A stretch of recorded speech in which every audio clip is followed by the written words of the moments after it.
आप सबको जय मसीह की मेरे प्रिय बंधुओं। आइए हम आज के दिन में हम परमेश्वर के वचन से सीखेंगे, जानेंगे जो प्रभु ने हमारे जीवन को बचा संभाल कर रखा है कि हम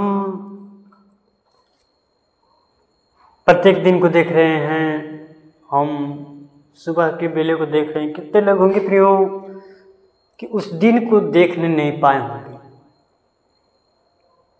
वो हमारा कितना अनुग्रहकारी दयालु परमेश्वर है जो हमसे प्रेम करता है।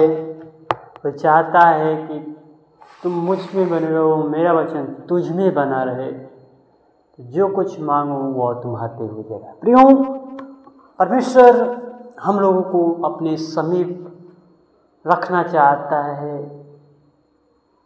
अब हमसे मेल करना चाहता है कि हम परमेश्वर से मेल कर लें, हम परमेश्वर में बने रहें।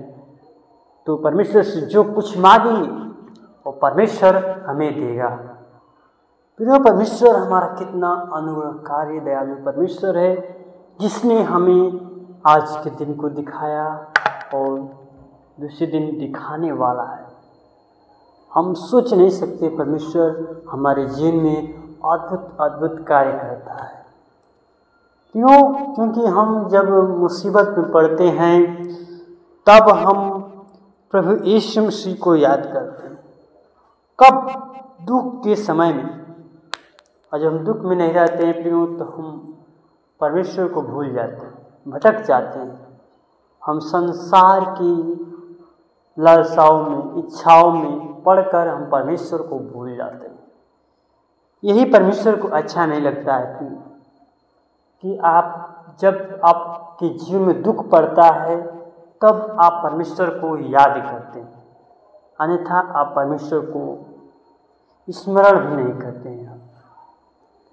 क्यों? इसलिए परमेश्वर आप लोगों से क्या करता है? घृणा करता है ऐसे लोगों से। परमेश्वर चाहता है कि जो मुझ में बने हैं मुझसे बातें करें, मुझसे लगे रहें, मुझ में बने रहें।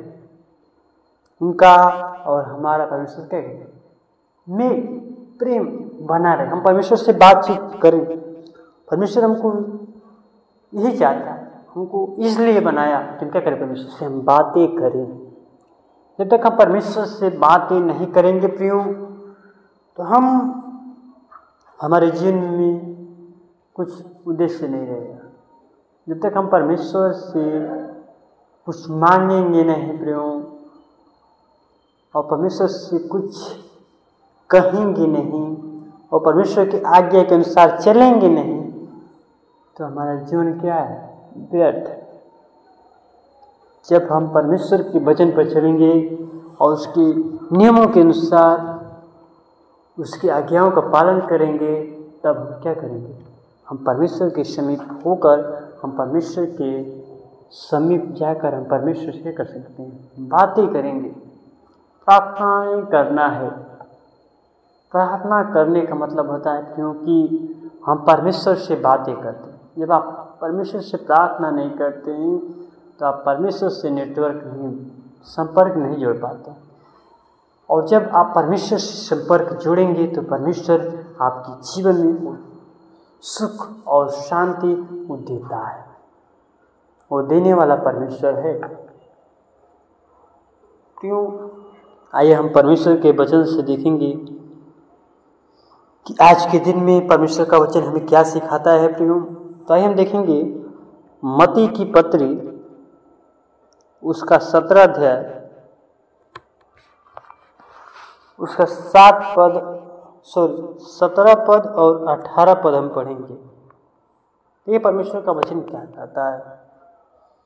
लिखा है, यीशु ने उत्तर दिया, हे अविश्वासी और हठीले लोगों, मैं कब तक तुम्हारे साथ रहूँगा, कब तक तुम्हारी सहूँगा? उसे यहाँ मेरे पास लाओ। तब यीशु ने दुष्ट आत्मा को डांटा और वह उसमें से निकल गई और लड़का उसी घड़ी अच्छा हो गया। आमीन। परमेश्वर का वचन पढ़े जाने सुने। परमेश्वर बताया शाश्वतवान के प्रबंधु प्रियो, ये परमेश्वर का वचन है जो यीशु मसीह अपने चेलों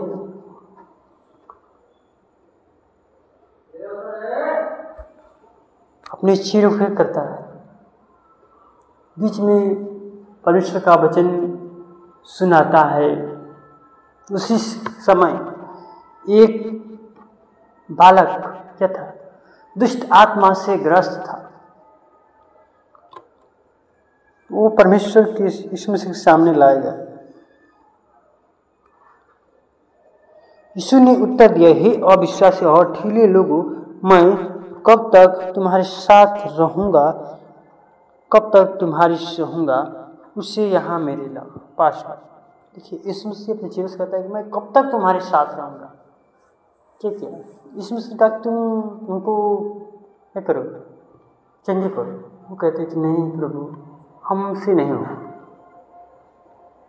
यीशु मसीह कहते हैं कि मैं कब तक तुम्हारे साथ रहूंगा, मैं कब तक तुम्हारे संग मैं क्या करूँगा, प्रार्थना करता रहूँगा उनके लिए। तो यीशु मसीह क्या करें, उनको यीशु मसीह के पास लाया गया।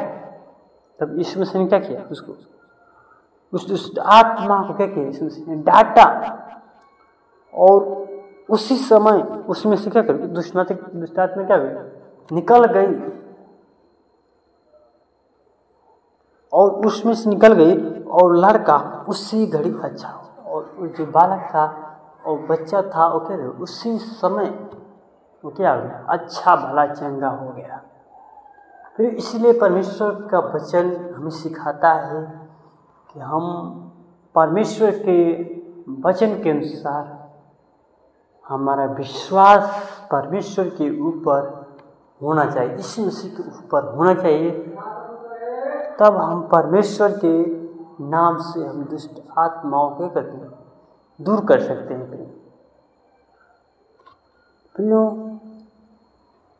हम अपने विश्वास को प्रभु यीशु मसीह के अनुसार अपने जीवन को व्यतीत करें। आइए हम इस वचन के लिए हम छोटी सी प्रार्थना करेंगे। प्रियो, जो परमेश्वर ने हमारे जीवन को बनाया और इस वचन को हमारे जीवन में दिया, तो हम परमेश्वर को धन्यवाद देंगे। धन्यवाद धन्यवाद उस नाम की हवा सृष्टिकर्ता परमेश्वर और हमारे जीवन के स्वामी खुदा ने नम्रता और दीनता के साथ तेरे महान चरण में कदम में आते पिता। ओ पिता, तुम पापों के लिए, गुनाहों के लिए तुम मारा गया और गाड़ा गया और तीसरे दिन जी उठा पिता। तू वही सच्चा पिता परमेश्वर तू है। आपको क्या तन मन और धन और सबको तू नहीं बना प्रभु। ओ खुदा, मेरे हाथ से तो खुदा सारी और गौरव जगह को देती हुई इस छोटी सी प्रार्थना करता परमेश्वर नाम सुनते सुनो तो इसको करें। आमीन आमीन आमीन।